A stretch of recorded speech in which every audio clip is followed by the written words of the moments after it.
ಮಹಾರಾಷ್ಟ್ರದ ಪಶ್ಚಿಮ ಘಟ್ಟ ಪ್ರದೇಶದಲ್ಲೂ ಕೂಡ ಮಳೆಯ ಅಬ್ಬರ ಹೆಚ್ಚಾಗಿದೆ. ಅಪಾಯದ ಮಟ್ಟವನ್ನ ಮೀರಿ ಹರಿತಾ ಇರುವಂತಹ ಕೃಷ್ಣಾ ನದಿ ಹಾಗೂ ದೂದ್ಗಂಗಾ ನದಿ ನೀರು ನುಗ್ಗಿ ದರ್ಗಾ ಜಲಾವೃತ ಆಗ್ಬಿಟ್ಟಿದೆ. ಚಿಕ್ಕೋಡಿ ತಾಲೂಕಿನ ಮುಲ್ಲಾದಕ್ಕಿ ಗ್ರಾಮದಲ್ಲಿರುವಂತಹ ದರ್ಗಾ ಜಲ ದಿಗ್ಬಂಧನ ಆಗಿರೋ ಮಾನ್ಸೂನ್ ಫೀರ್ ದರ್ಗಾ ಒಳಭಾಗಕ್ಕೂ ಕೂಡ ನೀರು ನುಗ್ಗಿದೆ. ದರ್ಗಾ ಅಕ್ಕಪಕ್ಕದಲ್ಲಿರುವ ಜಮೀನುಗಳು ಕೂಡ ಜಲಾವೃತ ಆಗಿದ್ದಾವೆ.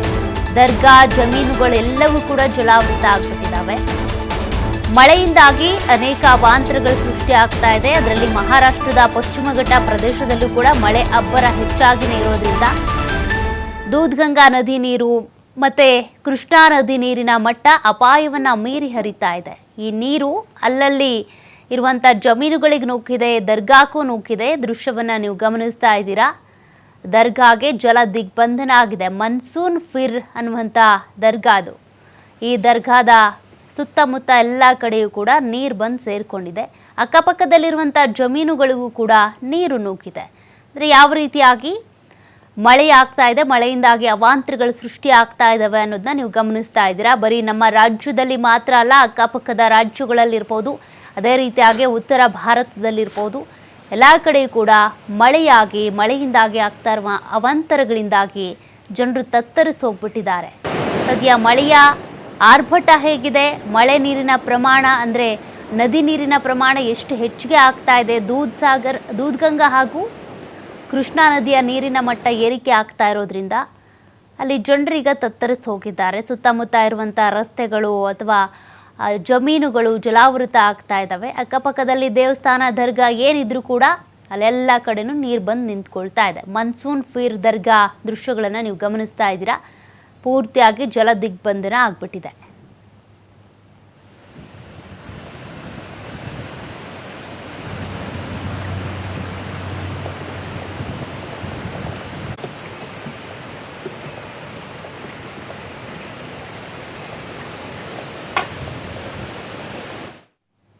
ಕಪಿಲಾ ಜಲಾನಯನ ಪ್ರದೇಶದಲ್ಲಂತೂ ಭರ್ಜರಿಯಾಗಿ ಮಳೆಯಾಗಿದೆ. ಕಬಿನಿ ಡ್ಯಾಂನಿಂದ 25,000 ಕ್ಯೂಸೆಕ್ ಹೊರ ರಿಲೀಸ್ ಆಗಿದೆ. ಅಂದರೆ ನೀರನ್ನ ಬಿಡುಗಡೆ ಮಾಡಲಾಗ್ತಾ ಇದೆ. 25,000 ಕ್ಯೂಸೆಕ್ ನೀರನ್ನ ಹೊರಗೆ ಬಿಟ್ಟಿದ್ದಾರೆ. ಕಪಿಲಾ ನದಿ ಪ್ರವಾಹದಿಂದಾಗಿ ಜಮೀನುಗಳು ಜಲಾವೃತ ಆಗಿದ್ದಾವೆ. ರೈತರ ಮುಖದಲ್ಲಿ ಸಂತಸ, ಯಾಕೆಂದ್ರೆ ಈ ಬಾರಿ ಹೆಚ್ಚಾಗಿ ಮಳೆಯಾಗ್ತಾ ಇದೆ. ವರ್ಷವಿಡೀ ಕೂಡ ನಮ್ಮ ಬೆಳೆಗಳಿಗೆ ಯಾವುದೇ ಆತಂಕ ಇಲ್ಲ ಅಂತ, ಬೇಸಿಗೆಯಲ್ಲೂ ಕೂಡ ಬೆಳೆ ಬೆಳೆಯೋದಕ್ಕೆ ಆತಂಕ ಇಲ್ಲ ಅಂತ. 100 ಎಕರೆ ಭತ್ತದ ಫಸಲ್ ನಾಶ ಆಗಿದೆ. ಮುಂಬರುವಂತಹ ದಿನಗಳಲ್ಲಿ ಲಾಭ ನೋಡಿಕೊಂಡ್ರೆ ಈಗ ಇರುವಂಥ ಬೆಳೆಗಳು ನಾಶ ಆಗೋದನ್ನು ಗಮನಿಸಬಹುದು. ರೈತರು ಕಂಗಾಲಾಗ್ಬಿಟ್ಟಿದ್ದಾರೆ.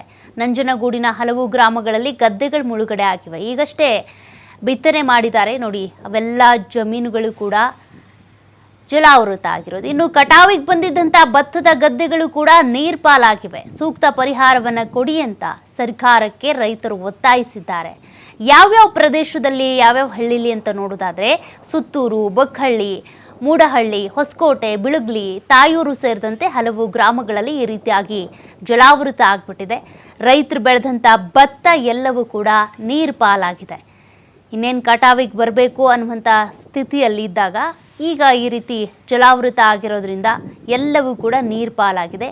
ಸೂಕ್ತ ಪರಿಹಾರ ಒದಗಿಸ್ಕೊಡಿ ಅಂತ ಸರ್ಕಾರಕ್ಕೆ ಮನವಿ ಮಾಡಿಕೊಂಡಿದ್ದಾರೆ.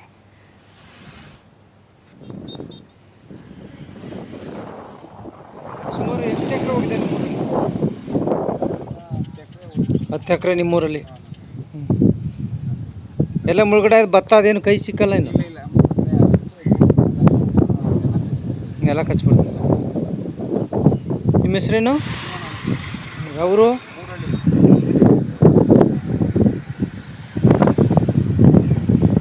ಇನ್ನೂ ಬರವಾಗಿದ್ದೆ ಇಲ್ಲಿ ಎಷ್ಟೇನು? ರಾತ್ರಿ ಬಂದಿದ್ದೆ, ಈಗ ಬಂತಣ್ಣ ಇಲ್ಲಿ. ಸುಮಾರು ಎಷ್ಟು ಎಕರೆ ಹೋಗಿದೆ ನಿಮ್ಮೂರಲ್ಲಿ? 10 ಎಕರೆ ನಿಮ್ಮೂರಲ್ಲಿ. ಇನ್ನು ಮಹಾರಾಷ್ಟ್ರದಲ್ಲಿ ಆಗ್ತಾ ಇರುವಂತಹ ಮಳೆಯ ಆರ್ಭಟ, ಇದರಿಂದ ಆಗ್ತಾ ಇರುವಂತಹ ಅವಾಂತರಗಳ ಬಗ್ಗೆ ಜಿಲ್ಲಾಡಳಿತ ನಿಗಾ ವಹಿಸ್ತಾ ಇದೆ. ಸದ್ಯಕ್ಕೆ ನದಿ ಪಾತ್ರದಲ್ಲಿ ಪ್ರವಾಹ ಸ್ಥಿತಿ ಇಲ್ಲ. ಬೆಳಗಾವಿ ಉಸ್ತುವಾರಿ ಸಚಿವ ಸತೀಶ್ ಜಾರಕಿಹೊಳಿ ಅವರು ಹೇಳಿಕೆ ಕೊಟ್ಟಿದ್ದಾರೆ. ನಮ್ಮ ಅಧಿಕಾರಿಗಳಿಂದ ಮಹಾರಾಷ್ಟ್ರದ ಜೊತೆಗೆ ಸಂಪರ್ಕದಲ್ಲಿದ್ದೇವೆ. ನಾವು ಮಹಾರಾಷ್ಟ್ರದಿಂದ ಬರ್ತಿರೋ ನೀರಿನ ಬಗ್ಗೆ ನಿಗಾ ವಹಿಸ್ತಾ ಇದ್ದೀವಿ. ಪಶ್ಚಿಮ ಘಟ್ಟಗಳಲ್ಲಿ ಮಹಾರಾಷ್ಟ್ರದ ಕಡೆ ಆಗ್ತಾ ಇರುವಂಥ ಮಳೆಯಿಂದಾಗಿ ಚಿಕ್ಕೋಡಿ, ನಿಪಾಣಿ ಸೇರಿದಂತೆ ಇಲ್ಲೆಲ್ಲ ಕೂಡ ಜಲಾವೃತ ಆಗಿದೆ. ಪ್ರವಾಹದ ಪರಿಸ್ಥಿತಿ ಇದಕ್ಕೆ ಸಂಬಂಧಪಟ್ಟಂತೆ ಸತೀಶ್ ಜಾರಕಿಹೊಳಿ ಅವರು ಪ್ರತಿಕ್ರಿಯೆ ಕೊಟ್ಟಿದ್ದಾರೆ. ಸರ್ಕಾರದಿಂದ ಮಳೆ ಹಾನಿ ಬಗ್ಗೆ ಸರ್ವೆ ನಡೆಯುತ್ತೆ, ಸರ್ವೆ ಬಳಿಕ ಹಾನಿ ಎಷ್ಟು ಅಂತ ಗೊತ್ತಾಗುತ್ತೆ ಅಂತೇಳಿ ಸಚಿವ ಸತೀಶ್ ಜಾರಕಿಹೊಳಿ ಅವರು ಹೇಳಿಕೆ ಕೊಟ್ಟಿರೋದು. ಮೊದಲು ಪ್ರವಾಹಕ್ಕೆ ಸಂಬಂಧಪಟ್ಟಂತೆ, ಹಾನಿಗೆ ಸಂಬಂಧಪಟ್ಟಂತೆ ಒಂದು ಸರ್ವೆ ಆಗುತ್ತೆ. ತದನಂತರದಲ್ಲಿ ಎಷ್ಟು ಹಾನಿ ಆಗಿದೆ, ಎಲ್ಲೆಲ್ಲಿ ಏನೇನು ಹಾನಿ ಆಗಿದೆ ಅದನ್ನು ಗಮನದಲ್ಲಿಟ್ಕೊಂಡು ಪರಿಹಾರವನ್ನು ಕೊಡಲಾಗುತ್ತೆ ಅಂತೇಳಿ ಸಚಿವ ಸತೀಶ್ ಜಾರಕಿಹೊಳಿ ಅವರು ಒಂದು ಪ್ರತಿಕ್ರಿಯೆ ಕೊಟ್ಟಿದ್ದಾರೆ.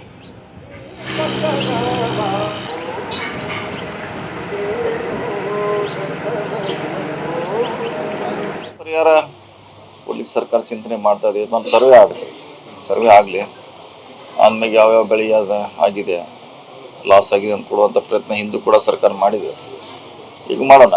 ಈಗ ನದಿ ತೀರದ ಏನು ಜಮೀನುಗಳದ ಒಂದು ಸರ್ವೆ ಮಾಡಕ್ ಅಲ್ಲಿ ಅಲ್ಲ, ಸರ್ಕಾರ ಮಾಡ್ತಿದ್ರು ಡಿಸಿ ಲೆವೆಲ್ ಅಲ್ಲಿ. ನದಿ ತೀರದ ಜೊತೆಗೆ ಬೇರೆ ಕಡೆ ಕೂಡ ಭಾಳ ಮಳೆ ಆಗಿ ಕೂಡ ಕೆಟ್ಟಿದ್ದಾರೆ, ಭಾಳಷ್ಟು ಮಳೆ ಆಗಿ ಕೆಟ್ಟಿದ್ದಾರೆ. ಸೊ ವೇಟ್ ಮಾಡೋಣ, ಸರ್ಕಾರ ಅದ್ರ ಬಗ್ಗೆ ಸರ್ವೆ ಮಾಡಲಿ, ಫಸ್ಟು ಮಾಡಿದಾಗ ಲೆಕ್ಕ ತೆಗೋಣ. ಸರ್, ಈಗ ಜಿಲ್ಲಾಡಳಿತ ಪ್ರವಾಹದ ಬಗ್ಗೆ ಏನಾದ್ರು ಮೀಟಿಂಗ್ ಮಾಡಿದ್ದೀರಾ ಸರ್? ಏನೇನು ಸರ್? ಇಲ್ಲ, ಈಗ ಪ್ರವಾಹ ಬರುವಂಥ ಪ್ರಶ್ನೆ ಅಲ್ಲ, ಯಾಕಂದ್ರೆ ಇನ್ನೂ ಭಾಳ ಕಡಿಮೆ ಇದೆ ನೀರು ನದಿ ಪಾತ್ರದಲ್ಲಿ. ಸೊ DCR ಅದ್ರ ಬಗ್ಗೆ ಈಗಾಗಲೇ ವಾಚ್ ಮಾಡ್ತಿದ್ದಾರೆ, ಎಷ್ಟು ಡೈಲಿ ನೀರು ಬರ್ತಂತ. ಸೊ ಅಂತ ಪ್ರಿಕಾಷನ್ ತಗೊಳ್ಳೋಂಥದ್ದು ಈಗ ಇನ್ನೂ ಕಳೆದ ಬಾರಿಯೂ ತಾವೇ ಮುಂದಾಳತ್ವ ವಹಿಸಿ ಮಹಾರಾಷ್ಟ್ರದವ್ರ ಜೊತೆ ಒಂದು ನಿರಂತರ ಸಂಪರ್ಕ ಮಾಡಿ ಯಾವುದೇ ಪ್ರವಾಹ ಆಗಬಾರ್ದು ನೋಡಿ ಸರ್. ಈ ರೀತಿ ಯಾವ ರೀತಿ ಇರುತ್ತೆ ಸರ್? ಇಲ್ಲ, ಮಾನಿಟರ್ ಮಾಡ್ತಾರೆ. DC ಆಫೀಸ್ ಡೈಲಿ ಮಹಾರಾಷ್ಟ್ರ ಜೊತೆ ಸಂಪರ್ಕ ಇದ್ದಾರೆ. ಅವ್ರು ನೀರು ಬಿಡದವ್ರು ನಮ್ಗೆ ಹೇಳ್ತಾರೆ ಈ ಥರ ಬಿಡ್ತೀವಿ ಅಂತ.